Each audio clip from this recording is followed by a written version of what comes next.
El silencio en la mesa del comedor era una criatura viva. Se arrastraba por el mantel, se enroscaba en las patas de las sillas y nos observaba con 1000 ojos invisibles. Era tan denso que el aroma del mole poblano, la obra maestra culinaria de mi madre Nuria reservada para ocasiones de supuesta celebración, no podía penetrarlo. Se quedaba flotando en la superficie, un perfume pesado y sofocante que no invitaba a comer, sino que advertía del peligro. Mi padre, Isidro, era una estatua de sal. Su mano, sosteniendo un pesado cuchillo de plata, trazaba patrones sin sentido junto a un trozo de pavo que se enfriaba en su plato. No parpadeaba. Solo existía. Frente a él, mi hermana mayor, Elisa, la radiante futura novia, tenía los brazos cruzados sobre el pecho, un gesto de impaciencia real.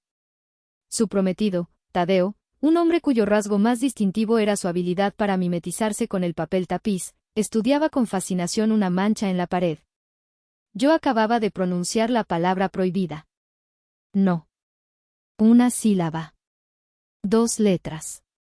Un universo de rebelión en una familia donde mi voz había sido entrenada para el eco, no para el sonido original. Mi madre dejó su copa de vino sobre la mesa. No la apoyó. La dejó caer desde una altura de 1 centímetro, y el golpe del cristal contra la madera de caoba sonó como un disparo en la quietud de la noche. El vino tinto se estremeció, un pequeño maremoto carmesí contenido. Sus ojos, normalmente de un marrón cálido, se habían convertido en 2 esquirlas de obsidiana. Se clavaron en mí. ¿Sabes una cosa, Amalia? Su voz no fue un grito, fue algo peor, un susurro gélido, afilado, diseñado para deslizarse entre las costillas y perforar directamente el corazón. El mejor regalo de bodas para tu hermana, el único que realmente nos haría felices a todos, es que desaparezcas de esta familia, para siempre. Las palabras no cayeron. Quedaron suspendidas en el aire, como motas de polvo en un rayo de sol, cada una cargada de un veneno destilado durante 29 años. Me giré instintivamente hacia mi padre, buscando, como una tonta, un refugio que nunca había existido. Vi un espasmo en su mandíbula. Vi cómo sus labios se separaban, como una bocanada de aire entraba en sus pulmones para formar una protesta. Pero su mirada se cruzó con la de mi madre, y vi cómo se ahogaba con ese aire. Su boca se cerró. Sus hombros se hundieron.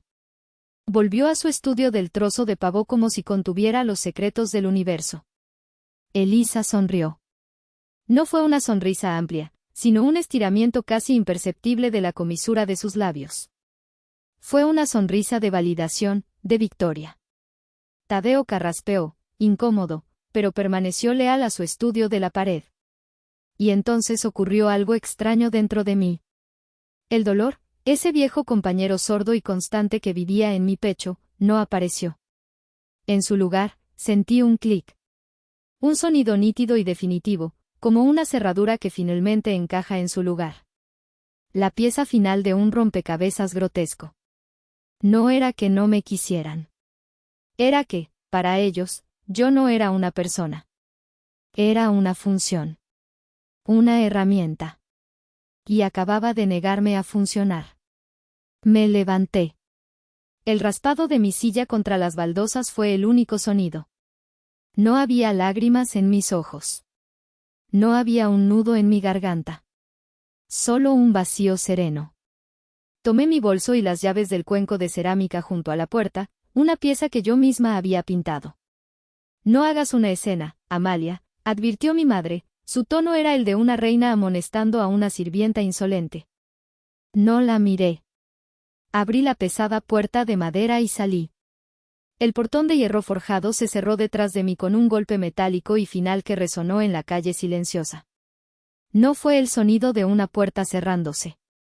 Fue el sonido de mis cadenas rompiéndose. Para entender por qué ese no tardó 29 años en nacer, hay que entender el taller. 5 años antes de esa cena, Artesanías Reyes era un fantasma. El taller, que en mi infancia había sido un universo de colores vibrantes y el sonido constante de los pinceles de mi abuela Elena, se había convertido en un depósito de silencio y polvo. El aire, que antes olía a arcilla fresca, a esmalte y al café de olla que mi abuela siempre preparaba, ahora apestaba a humedad y a fracaso. Mi abuela Elena no era solo una artesana, era una fuerza de la naturaleza. Tenía la tierra de Puebla bajo las uñas y el cielo de Cholula en la mirada. Fue ella quien me sentó en sus rodillas y me enseñó a sostener el pincel, no con rigidez, sino como si fuera una extensión de mi mano. La talavera no se pinta, mija, me decía, su voz un murmullo cálido. Se le cuenta un secreto y ella decide si lo guarda en sus colores. Para mi madre, yo era la niña torpe que siempre se manchaba. Para mi padre, la sombra estudiosa de mi hermana. Pero para mi abuela, yo era, su pequeña artista. Recuerdo un día, tendría yo unos 9 años. Había pasado una semana entera tratando de pintar un colibrí en un azulejo. Mis trazos eran infantiles, el pájaro parecía más una mancha azul con alas, pero cuando se lo mostré, sus ojos brillaron. «¿Has capturado el movimiento, Amalia?», dijo, y colgó el azulejo en la pared principal del taller como si fuera una obra maestra. Ese azulejo fue mi medalla de honor. Cuando ella murió, el alma del taller se fue con ella. Mi padre, un buen hombre pero un mal empresario, intentó mantenerlo a flote. Se aferró a los diseños de siempre, negándose a ver que el mundo estaba cambiando. Las deudas crecían como la mala hierba, asfixiando lentamente la belleza que mi abuela había cultivado. Yo, con 24 años y un título en marketing recién salido del horno, volví a casa un fin de semana y lo encontré en la cocina, con la cabeza entre las manos, hablando por teléfono en voz baja. Escuché fragmentos de la conversación. Sí, entiendo que el precio es bajo, pero es todo lo que me ofrecen, al menos cubrirá las deudas. Estaba hablando con Hernán Vega, un empresario tiburón, conocido por devorar pequeños talleres artesanales para convertirlos en fábricas de souvenirs baratos. Esa noche, entré en el taller oscuro y silencioso. La luz de la luna se colaba por los tragaluces, bañando las formas de las vasijas y platos en una luz fantasmal. En la pared, cubierto de polvo, todavía colgaba mi azulejo del colibrí. Lo toqué, y fue como tocar un recuerdo. Sentí la presencia de mi abuela, su decepción, el eco de su promesa de que la belleza importaba. Vender el taller a un hombre como Vega no era solo un mal negocio, era una traición. Era escupir sobre su tumba. En la quietud de esa noche, rodeada de los fantasmas de lo que una vez fue, le hice una promesa silenciosa al azulejo, a mi abuela, a mí misma. No lo permitiría. No sabía cómo, pero no iba a dejar que su legado se convirtiera en cenizas. Esa promesa se convirtió en mi brújula y mi maldición durante los siguientes 5 años. Justo antes de que el fantasma del taller se materializara por completo en mi vida, yo estaba a punto de despegar. Había canalizado toda la creatividad que mi familia ignoraba en mi propia carrera. Con una mezcla de audacia y noches sin dormir, había participado en un concurso nacional para jóvenes emprendedores. Mi proyecto, una plataforma digital para conectar artesanos mexicanos con mercados internacionales, ganó el primer lugar. El premio era un capital semilla de 300,000 pesos. Para mí, era más que dinero, era validación. Era la prueba de que mis ideas, mis pinturitas, tenían valor en el mundo real. Fundé mi pequeña agencia, Puente Creativo, desde la mesa de mi cocina.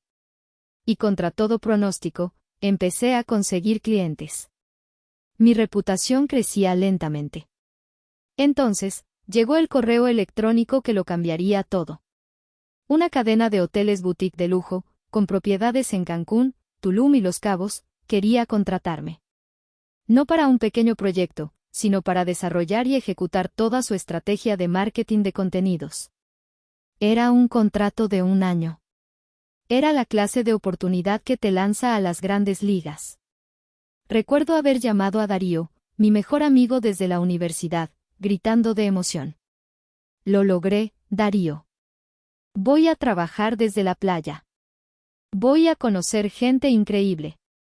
Celebramos esa noche con mezcal y sueños, planeando un futuro brillante que, por primera vez, se sentía tangible, al alcance de mi mano. La llamada de mi madre llegó al día siguiente, como un cubo de agua helada. Su voz, que normalmente goteaba crítica o indiferencia, estaba cargada de un pánico que no le había escuchado nunca. Los sollozos eran desgarradores. Tu padre se ha rendido, Amalia. Va a firmar los papeles con Vega mañana. Lo vamos a perder todo, la casa, el taller, el nombre de tu abuela. El mundo se detuvo. Le hablé de Cancún, de mi contrato, de mi oportunidad. Su respuesta fue instantánea y brutal, el pánico transformado en un arma. ¿Cancún? ¿Te vas a ir a revolcar en la arena mientras tu familia se desmorona? ¡Qué egoísta! Nunca te ha importado nadie más que tú. Tu hermana, Elisa, con su trabajo tan importante en la Ciudad de México, siempre nos manda dinero, siempre está al pendiente. ¿Y tú? Tú solo piensas en tus viajecitos. Era una mentira descarada. Elisa enviaba dinero, sí, pero lo hacía como quien paga una cuota, un gesto para mantenerlos a distancia y comprar su admiración. Yo les había dado mi tiempo, mi energía, mi amor, cosas que no se pueden cuantificar. Pero en su libro de contabilidad, solo las cifras de Elisa contaban. Colgó. La habitación se sentía vacía. El futuro brillante que había vislumbrado se había vuelto gris. Darío me dijo que no lo hiciera, que era una trampa, que me iban a devorar. Pero la imagen de mi padre derrotado y el fantasma de mi abuela eran más fuertes. La culpa es un ancla poderosa. Esa noche, con el corazón como una piedra, escribí 2 correos. El primero, a la cadena de hoteles, rechazando la oferta de mi vida. El segundo, a mi banco, autorizando la transferencia de cada centavo de mi premio, mi capital, mi sueño, a la cuenta moribunda de Artesanías Reyes. A la mañana siguiente, empaqué una maleta, no para Cancún, sino para Puebla. Iba a salvarlos. Y mientras conducía, una parte de mí sabía que estaba conduciendo directamente hacia mi propia jaula. Mi regreso no fue el de una heroína. Fue el de una hija obediente que volvía para limpiar el desorden. Me sumergí en el taller con una energía casi febril, trabajando 16 horas al día. Invertí el dinero en saldar las deudas más urgentes y en comprar materiales de calidad. Pero sabía que el dinero por sí solo no era la solución. El taller necesitaba un alma nueva. Pasé semanas enteras fotografiando cada pieza, no como un producto, sino como una obra de arte. Escribí la historia detrás de cada diseño, conectándolo con las leyendas de Puebla, con las historias que mi abuela me contaba. Construí una tienda en línea desde cero, aprendiendo a programar con tutoriales de YouTube hasta las 3 de la mañana.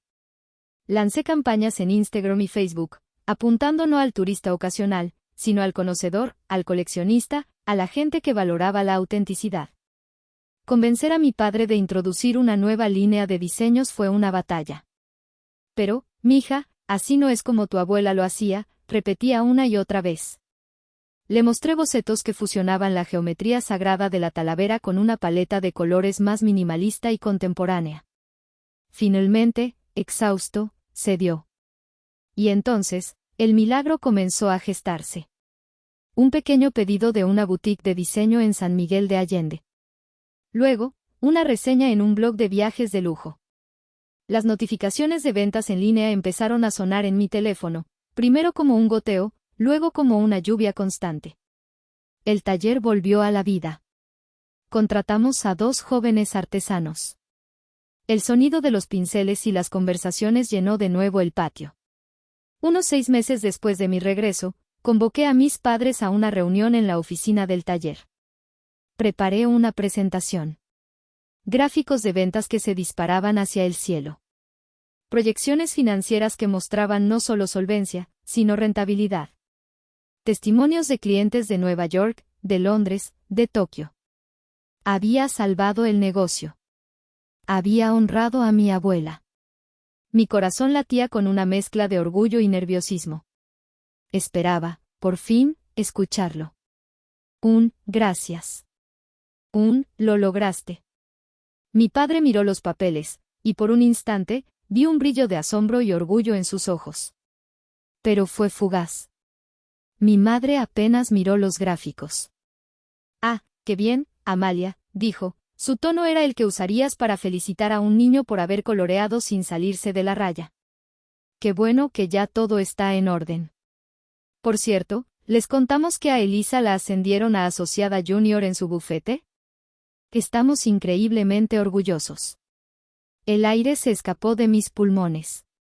Mi monumental logro, reducido a una simple nota a pie de página en el glorioso libro de la vida de Elisa. Fue entonces cuando mi madre soltó la bomba, con la naturalidad de quien comenta el clima. Y ahora que las cosas van tan bien, gracias a Dios, hemos decidido que es momento de que haya una dirección seria. Elisa, con su mente legal, supervisará todas las finanzas y las decisiones estratégicas importantes desde la Ciudad de México. Miré a Elisa, quien había venido de visita ese fin de semana y estaba sentada en la reunión, callada hasta ese momento. Y vi esa sonrisa. La misma sonrisa ladina y triunfante de aquella vez, cuando éramos niñas y rompió mi azulejo del colibrí. Buen trabajo poniendo la casa en orden, hermanita, dijo, su voz melosa pero sus ojos fríos. Has hecho un buen esfuerzo. Ahora, los profesionales nos haremos cargo. Mi madre asintió, radiante. Exacto. Tú puedes seguir aquí, jugando con tus pinturas y tus colores.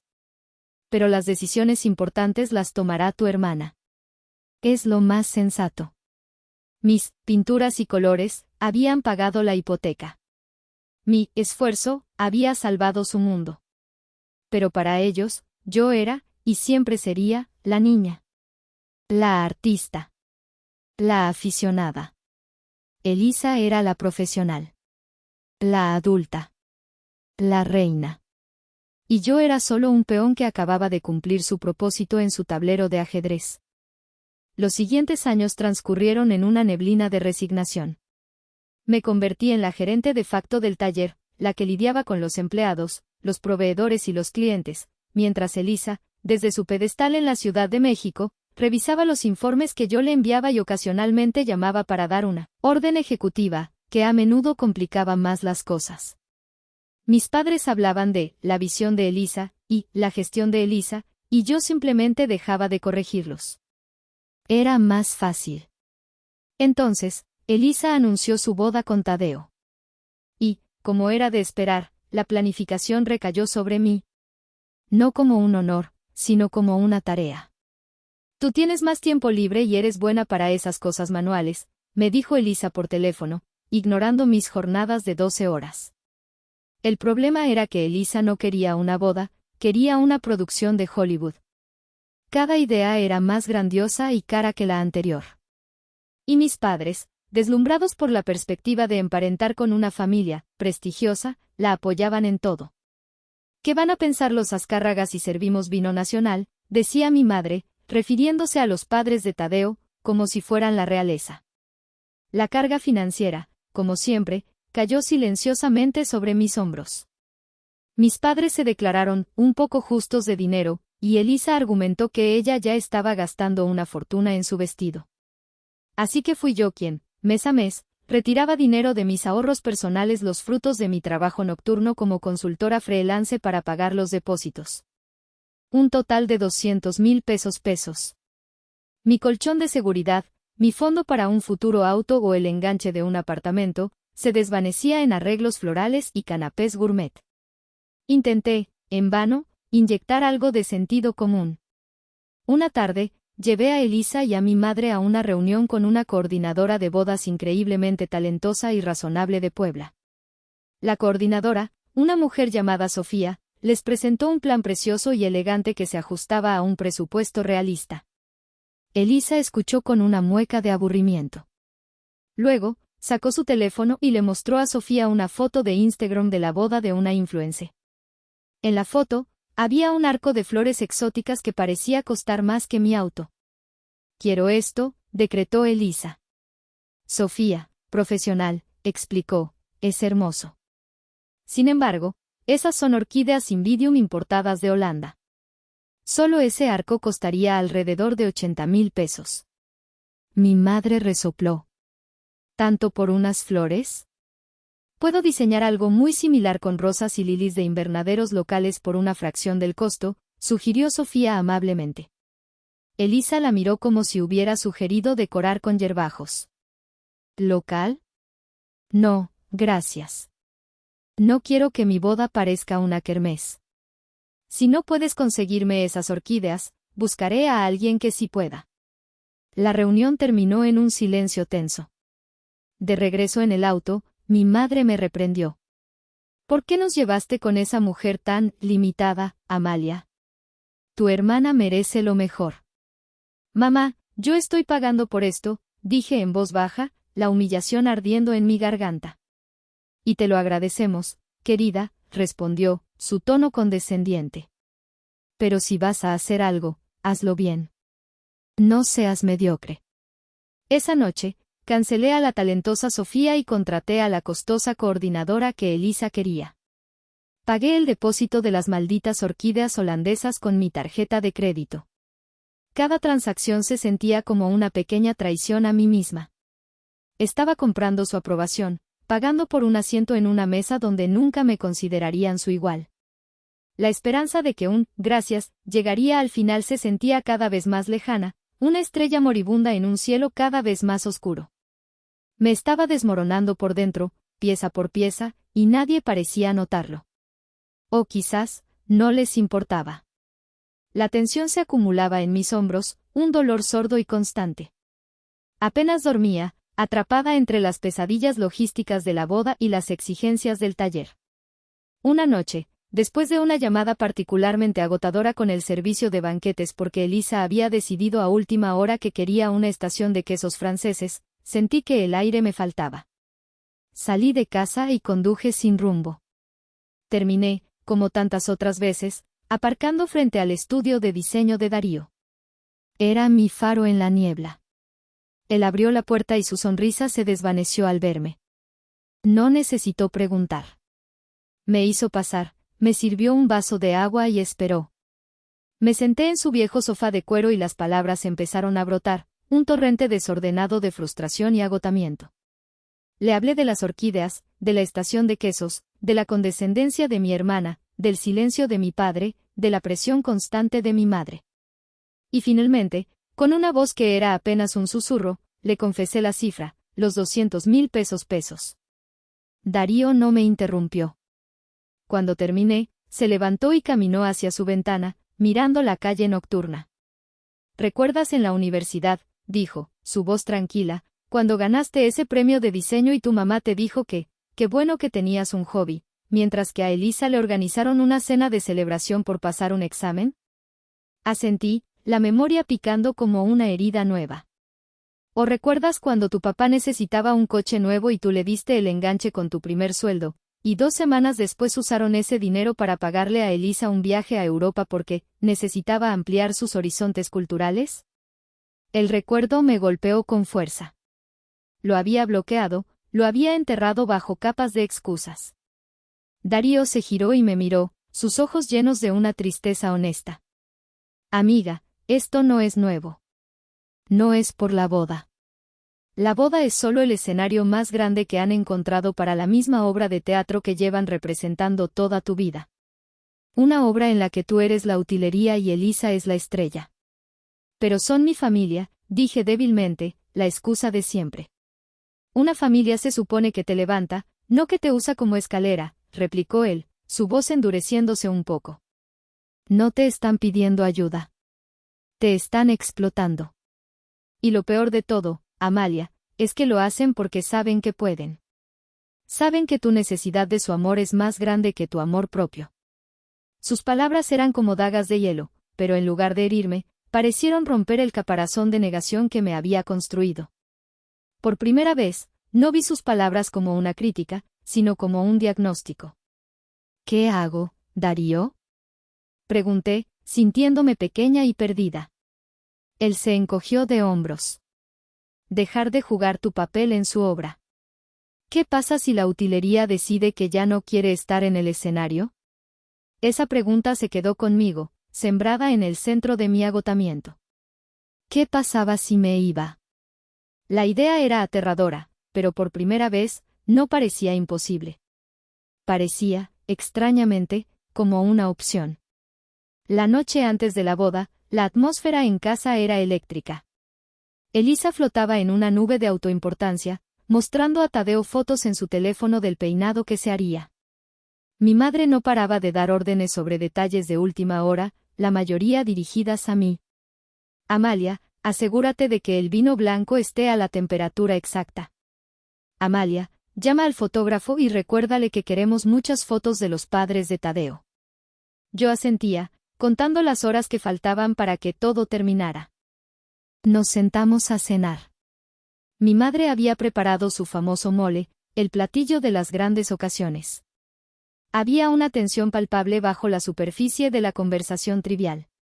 Y entonces, Elisa, entre bocado y bocado, soltó la bomba. Estuve pensando, dijo, como si se le acabara de ocurrir la idea más brillante del mundo. La banda que contrataste para después de la cena es linda. Pero necesitamos algo con más impacto para empezar. Un verdadero show. Estuve viendo y hay un mariachi en Jalisco, el Mariachi Imperial, que es famosísimo. Tocaron en la boda de un actor. Deberíamos contratarlos para que reciban a los invitados. La miré, incrédula. ¿Un mariachi de Jalisco? ¿Para mañana, Elisa? Eso es logísticamente imposible y costaría una fortuna que no tenemos. Ay, no seas tan dramática y negativa, replicó, agitando la mano con desdén. Es cuestión de dinero. Papá, ¿podemos? Mi padre, que había estado callado, se removió en su asiento. Hija, creo que Amalia tiene razón. ¿Ya es muy tarde para eso? Mi madre intervino, su voz afilada como un cuchillo. Isidro, por favor.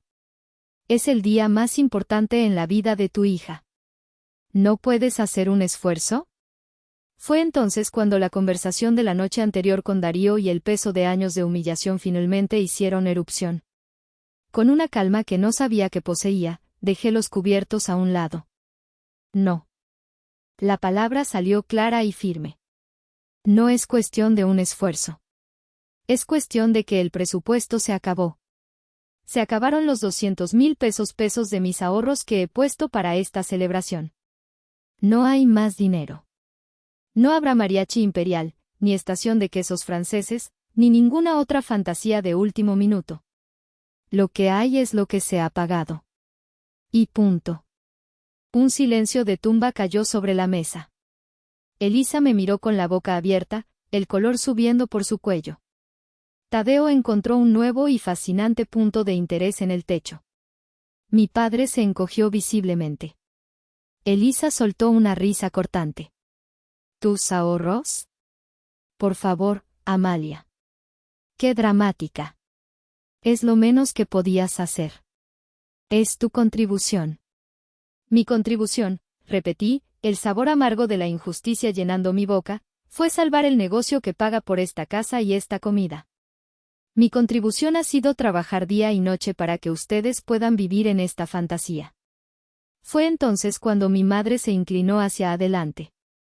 Su rostro era una máscara de furia helada. Y pronunció las palabras que se convertirían en mi liberación. ¿Sabes una cosa, Amalia? El mejor regalo de bodas para tu hermana, el único que realmente nos haría felices a todos, es que desaparezcas de esta familia, para siempre. Mientras las palabras resonaban, mi mirada buscó desesperadamente a mi padre.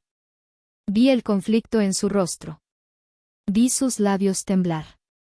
Abrió la boca, y por un instante diminuto y esperanzador, creí que iba a defenderme. Creí que el padre que recordaba de mi infancia lejana iba a aparecer. Pero entonces, su mirada se cruzó con la de mi madre. Y vi cómo la llama se extinguía. La protesta murió en sus labios. Bajó la vista hacia sus manos, derrotado. Y su silencio fue el golpe final, la traición que rompió el último y más fino hilo que me ataba a ellos. El viaje de regreso a mi apartamento esa noche fue un borrón.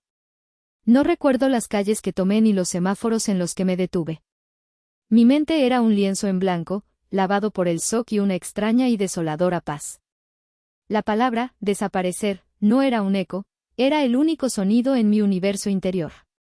Entré en mi apartamento y me senté en el sofá en la oscuridad. Durante mucho tiempo, no me moví. Solo respiraba. Inhalar, exhalar. La única prueba de que seguía viva. La ira que esperaba sentir no llegó. La tristeza profunda que debería haberme ahogado estaba ausente. En su lugar, había una quietud profunda, el tipo de silencio que sigue a una explosión devastadora. El silencio del campo de batalla después de que la última bomba ha caído. Me di cuenta de que no me habían desterrado. Me habían liberado. Con una sola frase, mi madre me había entregado la llave de mi propia jaula. Me había dado el permiso que yo, en mi cobardía, no me había atrevido a tomar. El permiso para irme. El plan comenzó a formarse en mi mente, no como un acto de venganza febril, sino con la lógica fría de una estratega. Si iba a desaparecer, lo haría por completo. Iba a borrar mi presencia de sus vidas, no solo física, sino también financiera y logísticamente. Iba a retirar cada pilar que mi esfuerzo y mi dinero habían construido para sostener su mundo de apariencias. Encendí la luz de una lámpara, creando una pequeña isla de claridad en la oscuridad. Abrí mi laptop. El resplandor de la pantalla se sentía clínico, profesional. Primero, la carpeta Boda Elisa. Contratos. Recibos. Confirmaciones. Cada documento llevaba mi nombre, mi firma, los dígitos de mi tarjeta de crédito. Eran los hilos con los que yo había tejido su día perfecto. Y yo era la única que podía deshacerlos. Segundo, mi cuenta bancaria. Allí estaba la prueba de la transferencia de los 300,000 pesos al taller. Allí estaba el documento que me acreditaba como inversionista, un título que nunca me habían reconocido pero que era legalmente vinculante. Era la sangre que mantenía vivo el corazón de su negocio. La decisión no fue emocional. Fue matemática. Una simple ecuación de causa y efecto. Ellos habían elegido su realidad sin mí. Yo simplemente iba a hacer esa realidad tangible. Con una determinación que me sorprendió, abrí una nueva pestaña en el navegador. Busqué la terminal de autobuses de Puebla. Destinos. Había muchos. Pero solo uno me llamó. Oaxaca. Un lugar que siempre había querido visitar. Un lugar conocido por su arte indomable, su espíritu bohemio y su resiliencia cultural. Un lugar para empezar de nuevo. Compré un boleto. Solo de ida. Para el día siguiente, a las 4 de la tarde. Luego, miré el reloj. Eran casi las 2 de la mañana. Puse una alarma para las 6. Tenía una mañana ocupada por delante. Tenía que desmantelar un mundo antes de poder empezar a construir el mío. El sonido de la alarma a las 6 de la mañana no me sobresaltó. Ya estaba despierta, sentada en la cama, viendo cómo el cielo pasaba de un negro profundo a un azul índigo. Me preparé una taza de café, más por el ritual que por la necesidad de cafeína. Estaba completamente lúcida, mis pensamientos afilados como fragmentos de obsidiana. A las 6:30 en punto, con la lista de contactos abierta en mi laptop, hice la primera llamada. Fiestas y sabores, habla Mónica. Buenos días, Mónica. Mi nombre es Amalia Reyes. Le llamo en relación a la boda en la Hacienda San Gabriel el día de hoy. Ah, sí, señorita Reyes. ¿Todo en orden? Todo en orden, dije con una voz uniforme, la voz que usaba para las negociaciones difíciles. Llamo para informarle que, con efecto inmediato, cancelo la totalidad del servicio. Hubo un silencio al otro lado de la línea, tan profundo que pude escuchar el zumbido de un refrigerador. ¿Perdón? Cancelar, voy. Señorita, eso es imposible. Nuestros chefs ya están trabajando, la materia prima está comprada. El contrato, la interrumpí, mi tono no era agresivo, solo factual, está a mi nombre, Amalia Reyes. El depósito sustancial que usted recibió fue cargado a mi tarjeta American Express. Le informo que si no procede con la cancelación, a las 9 de la mañana iniciaré una disputa de cargo con el banco por servicio no prestado según mi solicitud. Le sugiero que minimice sus pérdidas. La mujer tartamudeó algo sobre hablar con su gerente y me colgó. No importaba. El primer dominó había caído. Uno por uno, hice la misma llamada. Al florista, que protestó diciendo que las orquídeas holandesas ya estaban en camino. Al cuarteto de cuerdas, que argumentó que habían rechazado otro evento. Al fotógrafo. A la hacienda. Mi discurso era el mismo, una letanía tranquila y demoledora. El contrato está a mi nombre. El pago fue hecho por mí. Cancelo el servicio. Cualquier intento de cobrar el saldo restante será disputado legalmente. La reacción general fue de incredulidad, seguida de una ira impotente. Pero la lógica legal y financiera era irrefutable. Yo era la clienta. Y la clienta había cancelado. La última llamada fue al banco. No a la sucursal local, sino a la línea de banca empresarial. Después de una tediosa serie de preguntas de seguridad, finalmente me comunicaron con un ejecutivo. Señorita Reyes, ¿en qué puedo ayudarla? Buenos días. Solicito iniciar el proceso para el retiro completo de mi capital invertido en la sociedad Artesanías Reyes S.A.D.C.B. El hombre al otro lado de la línea carraspeó. Pude oír el tecleo mientras buscaba mi archivo. Veo que es una inversión considerable, señorita. De hecho, representa un porcentaje significativo del capital operativo de la empresa. Un retiro de esta magnitud podría tener serias implicaciones en su liquidez. ¿Está completamente segura?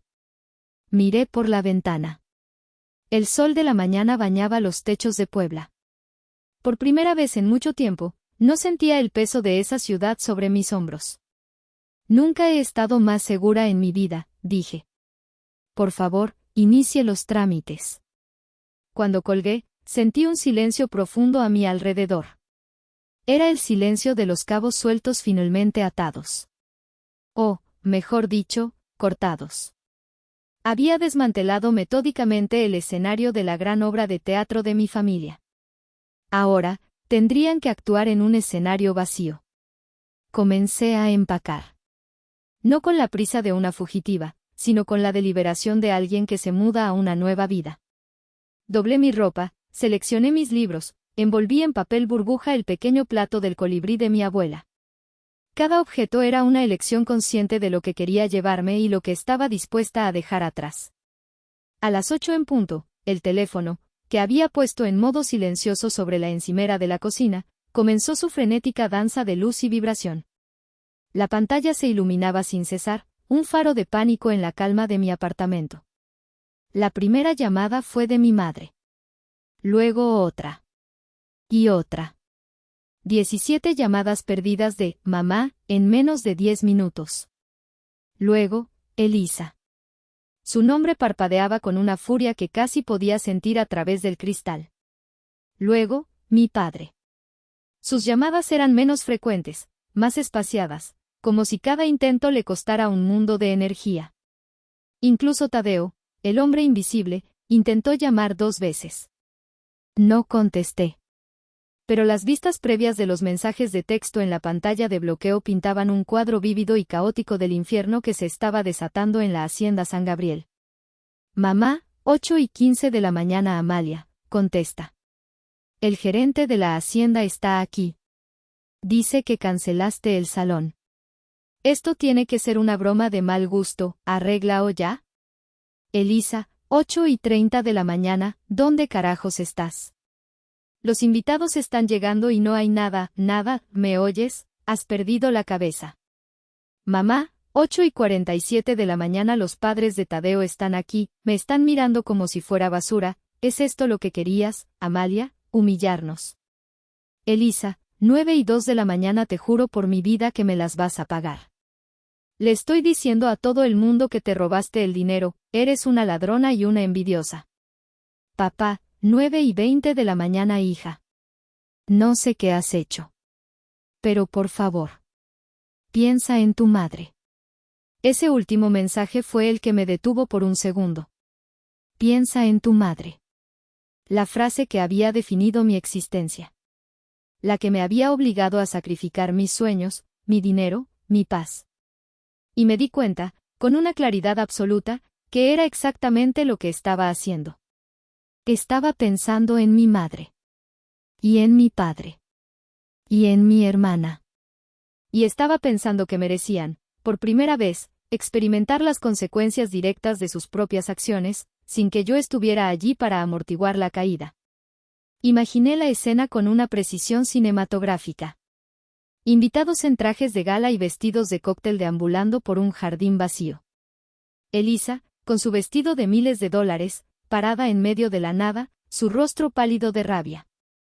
Mi madre, intentando desesperadamente mantener la compostura, inventando excusas sobre un terrible malentendido con los proveedores.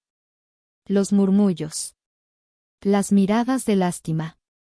La humillación pública, el pecado capital en el libro de mi madre. Cerré la maleta. No sentí una oleada de placer vengativo. Sentí un vacío. El vacío que deja una cirugía mayor cuando se extirpa un tumor que ha estado creciendo durante años. Duele, pero sabes que es necesario para sobrevivir. Mi teléfono vibró una vez más. Un mensaje de Darío. Darío, 9:35 de la mañana. Acabo de recibir una llamada de un amigo que está de invitado en la boda del año. Dice que parece un funeral sin muerto.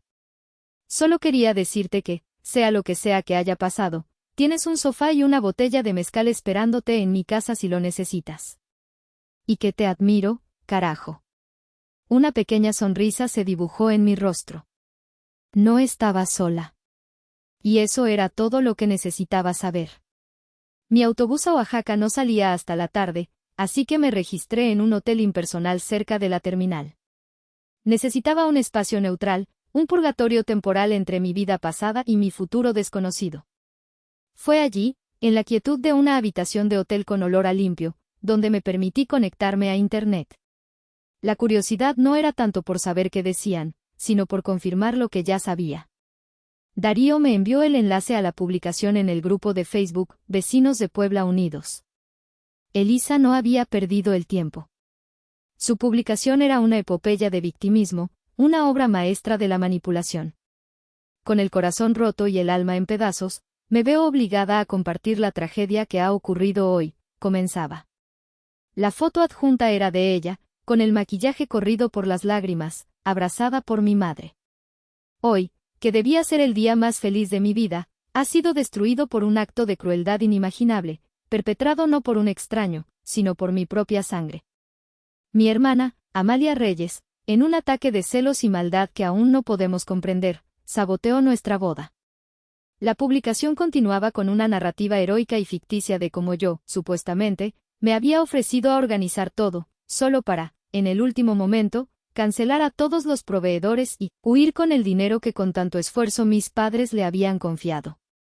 Me describía como una persona inestable, envidiosa de su éxito y de su felicidad, una hermana resentida que no soportaba verla brillar. Era brillante, en su maldad. Había tomado la verdad la cancelación y la había envuelto en una elaborada mentira sobre mis motivaciones, pintándome como la única agresora y a ellos como las víctimas inocentes. Los comentarios se vertieron como una avalancha. Tía Celia fue la primera en comentar, esa niña siempre tuvo algo oscuro. Nunca fue normal. Elisa, mi vida, eres demasiado buena y confiaste en quien no debías. Estamos contigo. Le siguieron amigos de la familia, vecinos que me habían visto crecer, gente que había elogiado mi trabajo en el taller. ¡Qué horror! La envidia es terrible, Amalia siempre fue tan callada. ¿Quién lo diría? Fuerza, Elisa, el amor verdadero lo vence todo. Leí cada palabra. El veneno, las acusaciones, la compasión mal dirigida. Esperaba sentir la necesidad de gritar, de publicar mi propia versión, de adjuntar los estados de cuenta de mi tarjeta de crédito como prueba. Pero la necesidad no llegó. En cambio, sentí una profunda y extraña paz. Me di cuenta de que habían hecho exactamente lo que esperaba. Para que su mundo tuviera sentido, para que pudieran seguir siendo las víctimas nobles y yo la causa de todos sus problemas, necesitaban construirme como un monstruo. Era más fácil odiar a una hermana malvada que admitir, la explotamos, la ignoramos y la empujamos hasta el límite, y finalmente se rompió. Su publicación no era sobre mí. Era sobre ellos. Era su intento desesperado de controlar la narrativa, de salvar las apariencias ante el desastre. Pero yo ya no era un personaje en su historia. Había renunciado a mi papel. Cerré la laptop. Miré mi reflejo en la pantalla oscura. No vi a un monstruo. Vi a una mujer cansada. Pero por primera vez en mucho, mucho tiempo, vi a una mujer libre. Y esa imagen valía más que todas las opiniones del mundo. El viaje en autobús a Oaxaca fue un borrón de paisajes y pensamientos. Con cada kilómetro que me alejaba de Puebla, sentía que una capa de polvo, de obligación y de tristeza se desprendía de mí.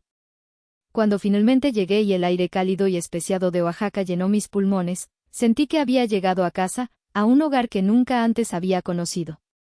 Alquilé un pequeño apartamento en el barrio de Jalatlaco. Tenía un balcón que daba a una calle empedrada y desde donde podía ver las flores de jacaranda. Los primeros meses fueron un bálsamo. Me dediqué a sanar en el anonimato.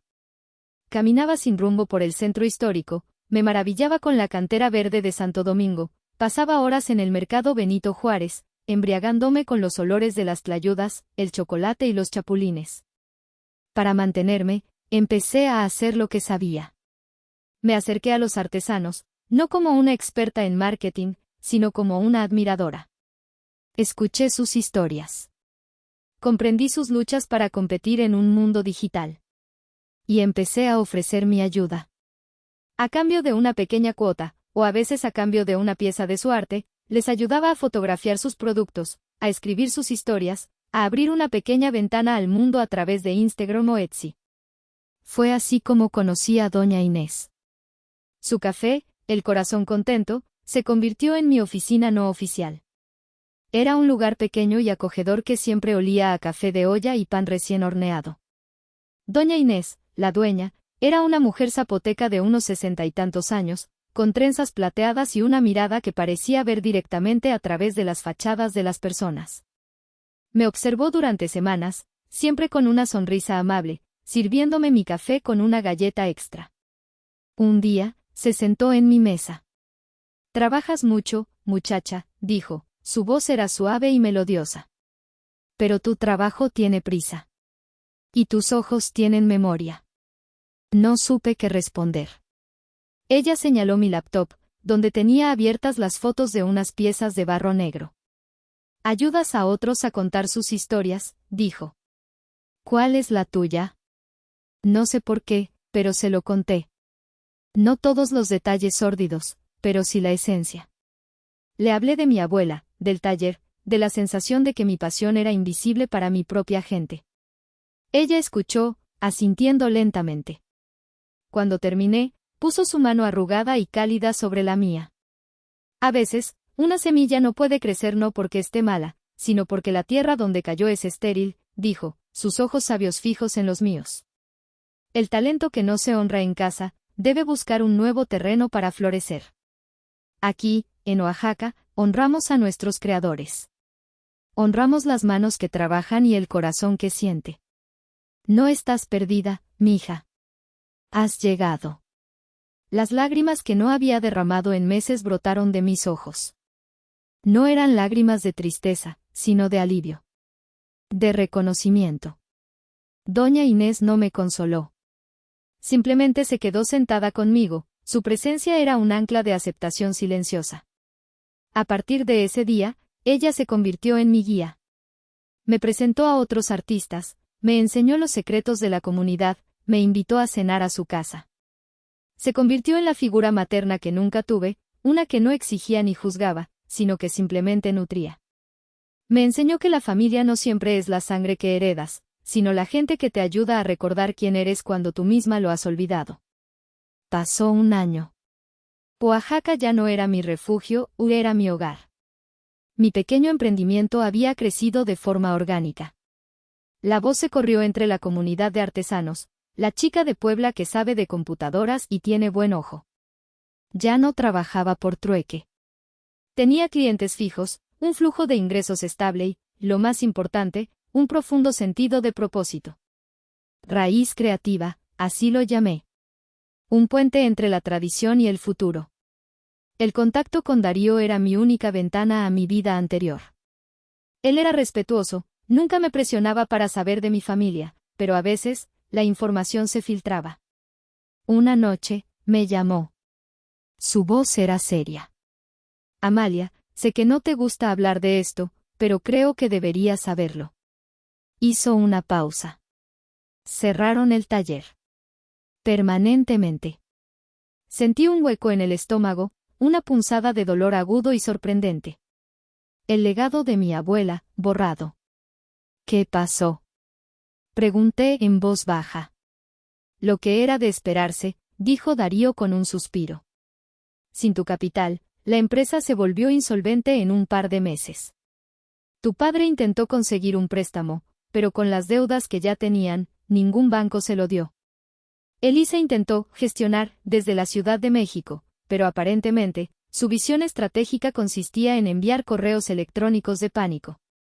Tuvieron que declararse en quiebra. Callé, procesando la noticia. Hay más, dijo él, vacilante. Tuvieron que vender la casa para pagar a los acreedores. Tu mamá no lo está tomando bien. Viven en un departamento alquilado cerca de la Capú. La imagen de mi madre, tan obsesionada con el estatus y las apariencias, viviendo en un apartamento cerca de la ruidosa terminal de autobuses, era casi inconcebible. ¿Y Elisa? La pregunta salió de mis labios antes de que pudiera detenerla. Ah, la reina destronada, el tono de Darío estaba teñido de un sarcasmo amargo. El escándalo de la no boda fue la comidilla de Puebla durante meses. Los padres de Tadeo, que al parecer son más snobs de lo que nadie imaginaba, rompieron el compromiso. La humillación pública fue demasiado para ellos. Luego, en su bufete no les gustó el drama. Aparentemente, una asociada junior que protagoniza un escándalo familiar tan ruidoso, no encajaba con su imagen. La invitaron a renunciar. Ahora trabaja para una compañía de seguros. Me han dicho que es miserable. Cuando colgamos, me quedé mirando la oscuridad desde mi balcón. No había triunfo en mi corazón. No había una pizca de «se lo merecen». Solo una profunda y pesada melancolía. Eran los arquitectos de su propia ruina, pero aún así, dolía. Saqué el pequeño plato del colibrí que había traído conmigo. Lo sostuve entre mis manos. No, el legado de mi abuela no estaba en un edificio con un letrero. Estaba aquí. En mis manos. En mi trabajo. En mi resiliencia. Al salvarme a mí misma, había salvado la esencia de lo que ella me había enseñado, que la verdadera belleza, la que perdura, no está hecha de ladrillos y mortero, sino de espíritu y coraje. La vida siguió su curso. Me sumergí en mi trabajo, en mi nueva comunidad.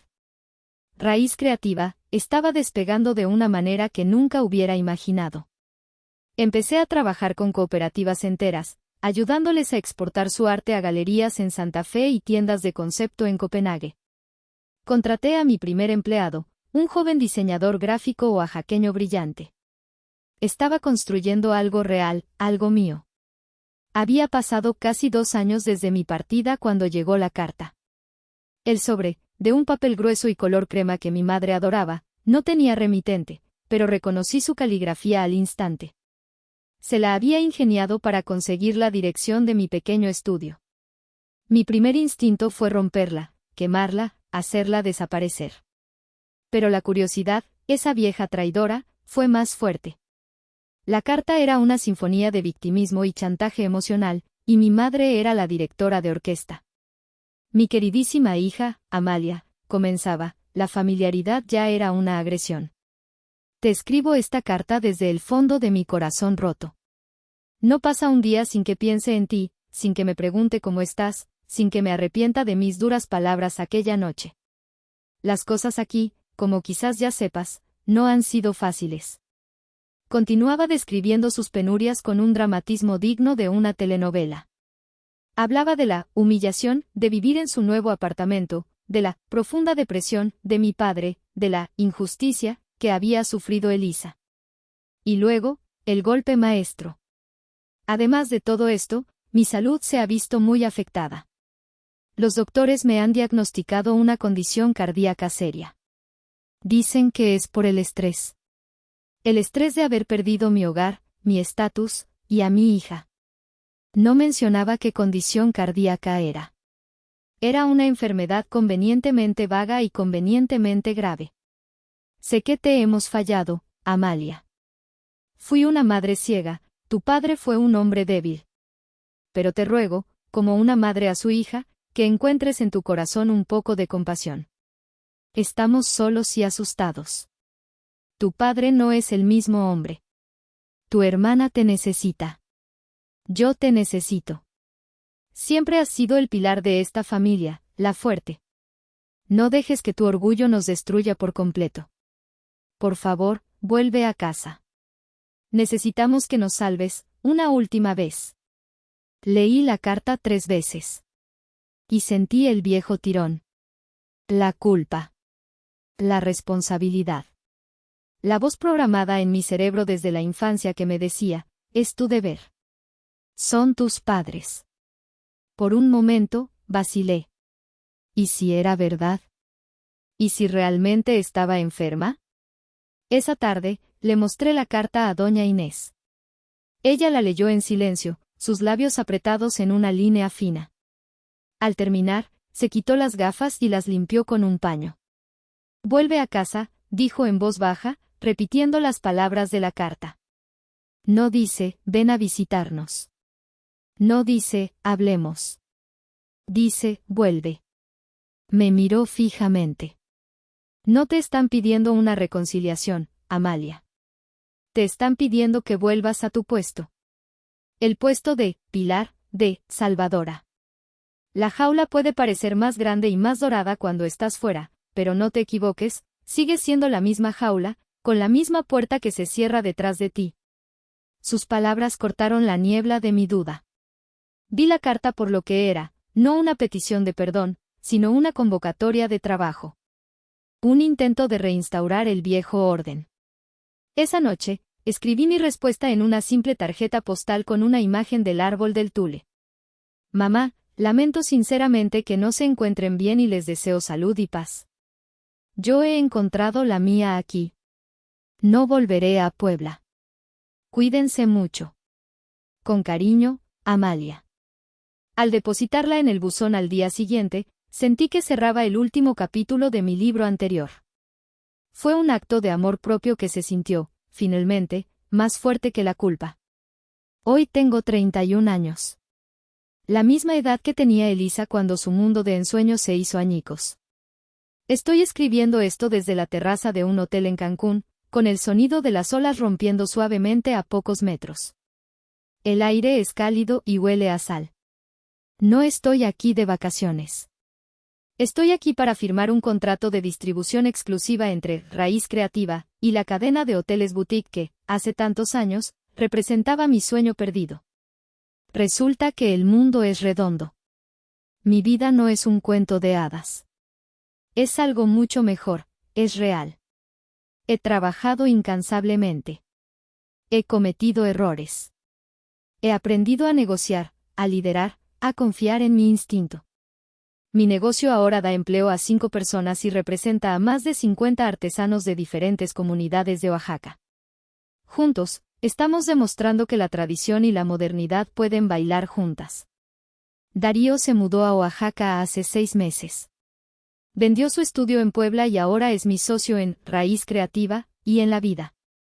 Su risa es la banda sonora de mis mañanas. Doña Inés es la abuela de nuestros corazones, cenamos con ella todos los domingos. He construido, pieza por pieza, una familia elegida. Una familia que no se basa en la obligación, sino en el respeto mutuo y el afecto genuino. Hace unas semanas, recibí una llamada de un número desconocido.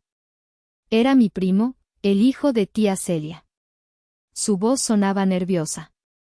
Me dijo que había llamado a escondidas. Me contó que la grave enfermedad cardíaca de mi madre había resultado ser hipertensión, controlable con medicación.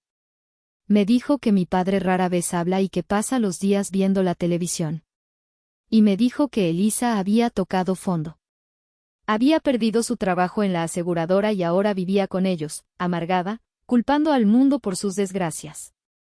Ellos hablan de ti todo el tiempo, Amalia, me dijo mi primo, su voz bajando a un susurro. Especialmente tu papá. El otro día lo oí decirle a mi mamá, teníamos un tesoro y no lo vimos. Sé que te lastimaron mucho, prima. Pero están rotos. Realmente se arrepienten. Quizás podrías llamar. Solo para que escuchen tu voz. Colgué amablemente, prometiendo pensarlo. Y lo he pensado. Mucho. He pensado en ello mientras camino por las coloridas calles de Oaxaca, mientras discuto estrategias de negocio con Darío, mientras comparto un café con doña Inés. He construido esta paz con mis propias manos, sobre los cimientos de una decisión increíblemente dolorosa. Soy feliz. Soy fuerte. Soy libre. Pero la pregunta de mi primo se ha quedado flotando en el aire. La niña dentro de mí, la que fue programada para cuidar y reparar, se pregunta si la verdadera fortaleza reside en mantener los límites o en tener la compasión para reconsiderarlos. Y es aquí donde mi historia se encuentra con la de ustedes. Les he contado mi viaje, no para buscar aplausos, sino para buscar perspectiva. Hice lo que tenía que hacer para sobrevivir, para convertirme en la mujer que soy hoy. Pero ahora que soy fuerte, ¿me convierte mi silencio continuo en alguien cruel? ¿Es el perdón una puerta a la sanación o una invitación a que la historia se repita? Elegí mi paz por encima de mi familia. ¿Fue ese el acto final de amor propio, o el primer acto de un egoísmo que antes no me permitía?